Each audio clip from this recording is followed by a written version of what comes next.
Spencer, why will Notre Dame, whether it's the Big 12 or the Big 10, not join a conference? They don't have to. They're special. They're unique. They're the golden child with those golden helmets, which I do admit are beautiful on television. I mean, just like shockingly good. One of the most underrated uniform aspects in the entire country. I was on a date recently, and the Notre Dame game was on. And wow, okay, nice flex. Like, yeah, just rub it in my face. Why don't you? She's like, continue. Wow, I love those helmets. Maybe they are I cool. see. Okay, you're joking. You're not actually on a date. That makes way more sense.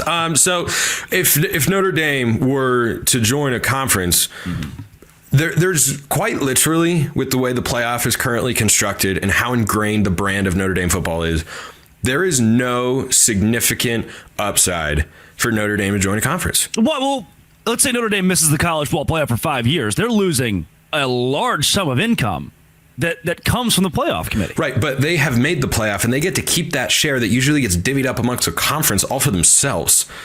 That is a significant, just by making it this year, you could still be in a better place financially than teams that make the playoff for the next 3 years because they made it 1 year. So finances, I don't think are Notre Dame's concern. They want to win a national championship. They have a chance to do that. Again, I don't believe they're going to because Ohio State is really good, but Marcus Freeman has proven that they can get to that particular level. So if that's the case, if you don't need to play a neutral site playoff game, it'll be a home or a road game, maybe in another year where their schedule's a little bit tougher and they go 10-2, maybe they're the 8 seed and they play, a road game or something like that. Like however it all shakes out, the incentive for them to join the conference, to play an extra game just to try to get a bye, isn't really there. I mean, you'd have to consider what's the financial reward for joining a conference compared to the financial deficit you come at by removing several home playoff games over a 10-year span.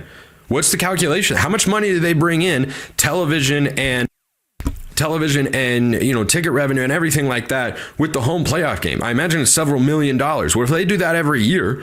Which, if Marcus Freeman continues at this level and wins 10, 11, 12 games a season, gets to the playoff and has a home playoff game, gets the benefit of the doubt, even though their schedule was, fairly weak for the most part this year. If they keep getting that, I don't see why they would change that. I think they'd look at it and go, if it ain't broke, don't fix it. So that's the first thing on joining a conference, period. And then the second thing is, if they were to join a conference, why would they go to the one that is clearly third at best? Now, I believe it's third, but I'm saying at best because you'd have people that would argue the ACC, and we still don't really know what's happening with Florida State and Clemson trying to... Oh, don't worry. We'll talk about that in the offseason. So I bet we will. I bet we will. We can get back to all that fun stuff. But the situation between the Big 12 and the ACC is certainly more fluid. Now, whichever conference you would go to there would solidify it as third with the brand that you bring to the table, but also the strength of a conference is not purely measured on television dollars and revenue. And when we've all tried to argue that the SEC correctly is not what it used to be, or at least it wasn't this past season. How have we argued that? Based on lower television numbers and fewer dollars and lower attendance numbers? No, based on the quality of football that's on the field. I mean, next year the ACC might be better than the Big 12. I don't really see that being the case right now. I'm just saying that can change on a year-to-year basis.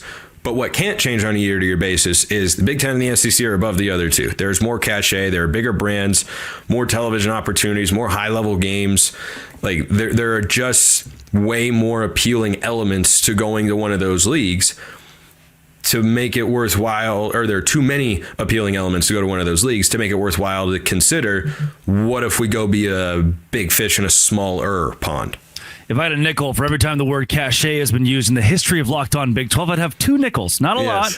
Weird that it happened twice in the same show. Spencer, the same SB Nation outlet, One Foot Down, that covers Notre Dame, writes another article explaining why Notre Dame should join not just a conference, but the conference being the Big 10, saying a familiarity with the schedule, a Washington or an Oregon or a USC or UCLA and those Pac-12 schools they've messed with, and then an Ohio State or a Michigan. Some of these really cool, more regional rivalries Notre Dame can pick up annually as a part of a conference slate. But it also says it's a good way to balance Notre Dame's need to secure its competitive future in a changed college football landscape with the desire we have as fans to preserve as much as we can of what has made this sport so fun. Do you agree that in joining a conference, Notre Dame can secure its competitive future?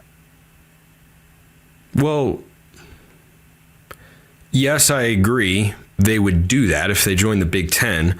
I do not agree that that's the only way they can secure their financial and competitive future, because they already have it secured.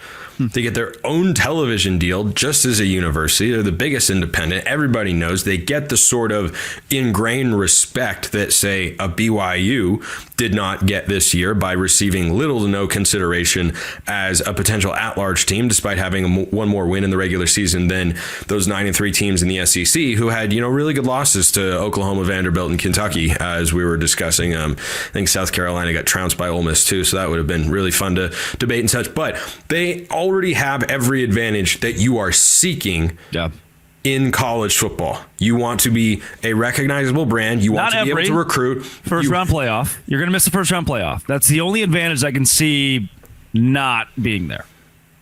Yeah, I mean, it's not a guarantee that you would miss it, but if you're one of those, if you're a Big Ten conference, the bye. I mean, if you're a Big Ten conference champion, there is a 99% chance that you are going to get a bye. I mean, obviously, we saw the ACC champ not get a bye this year because Boise State was in the mix. However, could that happen to the Big Ten or the SEC champion? I cannot see that. I cannot see that happening. But of course, as Oregon apparently taught us this year, it'd be cool to just not win the conference championship and play a home playoff game, because apparently that's form. Now, we have 1 year of information on it, so let's pump the brakes before we make those, wide-ranging conclusions that this is how it is. Like, this is how it was this year. If it does again next, if bye teams go 0-4 again next year and they are 0-8, this sport will have to completely reassess. Yeah. How it, and they will, right? Because the report from ESPN's Heather Dinich, who I think generally does a pretty good job and has been pretty darn accurate on a lot of stuff in this realm, they're not going to change the playoff format for 2025. Now, that's a problem, but that creates a problem for 1 year, right?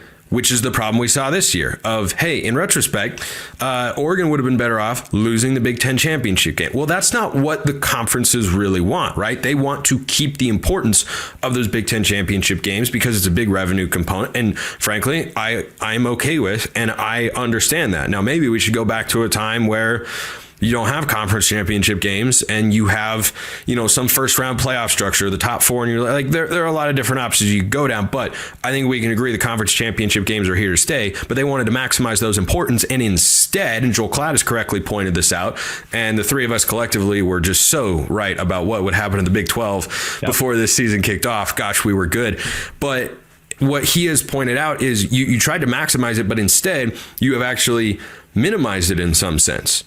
I mean, was Texas worse off getting a home playoff game against the lowest ranked team in the field and then playing the Big 12 champion?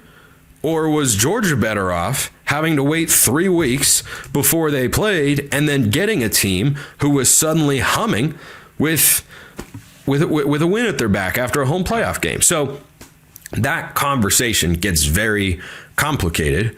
I think the flip side of the coin for Notre Dame is, hey, how many times are we going to win the Big Ten in the next 5 years? Once, maybe? I mean, like, legitimate question, not because they're not a great program. So if you're not winning the Big Ten or the SEC, but you're in those conferences, then you do wind up as Penn State or Texas. You get a home playoff game and you don't have to have a super long layoff. But again, it's 1 year of information, so let's wait and see a little bit longer.